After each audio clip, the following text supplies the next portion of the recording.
మరోవైపు సీఎం కేసీఆర్ ఇవాళ హైదరాబాద్ రంగారెడ్డి జిల్లాలో ఏరియల్ సర్వే నిర్వహించనున్నారు.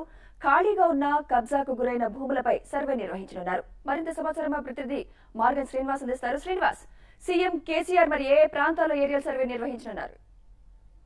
నిన్న నాస్డాక్ లో హైదరాబాద్ మహానగర అభివృద్ధిపై ముఖ్యమంత్రి కేసీఆర్ ఉన్నత స్థాయి సమీక్ష నిర్వహించారు. నగరంలోని రద్దీగా ఉన్న రహదారులు, జంక్షన్లు, ప్రస్తుత పరిస్థితి, రద్దీ నివారణకు తీసుకోవాల్సిన చర్యలపై చర్చించారు. ముఖ్యంగా రహదారులను విస్తరించాలని, ఫ్లైఓవర్ల నిర్మాణం చేపట్టాలి, జంక్షన్ల అభివృద్ధిపై కూడా చర్యలు తీసుకోవాలని అధికారులకు సూచించారు. అయితే హైదరాబాద్ లో ఖాళీ స్థలాలు ఏ మేరకు ఉన్నాయి, ఏ ప్రాంతంలో ఉద్యానవనాలను కూడా తీర్చిదిద్దాలనే ఒక అభిప్రాయంతో ముఖ్యమంత్రి ఉన్నారు. దానికి సంబంధించి కూడా ప్లాన్ వర్కౌట్ చేయాలని అధికారులకు సూచించడం జరిగింది. ఈ రోజు ఉదయం 11 గంటలకు బేగంపేట విమానాశ్రయం నుంచి వెళ్ళి ఏరియల్ సర్వేకు బయలుదేరుతున్నారు. ముఖ్యంగా మేడిపల్లి, నారపల్లి, ఈ చుట్టుపక్కల పరిసర ప్రాంతాల్లో ఉన్న అటవీ భూములను సమీక్షించున్నారు. దాదాపు 1.6 లక్షల ఎకరాల అటవీ భూమి ఉన్నట్టుగా నిన్న అధికారులు ముఖ్యమంత్రి దృష్టికి తీసుకెళ్లారు. సో ఈ నేపథ్యంలో ఈ అటవీ భూముల్లో కూడా అన్ని ఉద్యానవనాలుగా తీర్చిదిద్దే బాగుంటుందనే అభిప్రాయానికి సీఎం వచ్చారు. అటు ఐటీఐఆర్ ప్రాంతాలైన ఉప్పల్, పోచారం, బోడుప్పల్, ఈ టోటల్ హైదరాబాద్ సరౌండింగ్స్ లో కూడా ఎటువంటి అభివృద్ధి కార్యక్రమాలను చేపట్టాలనే దానిపైన కూడా ఈ రోజు ఏరియల్ సర్వే చేయబోతున్నారు. ముఖ్యంగా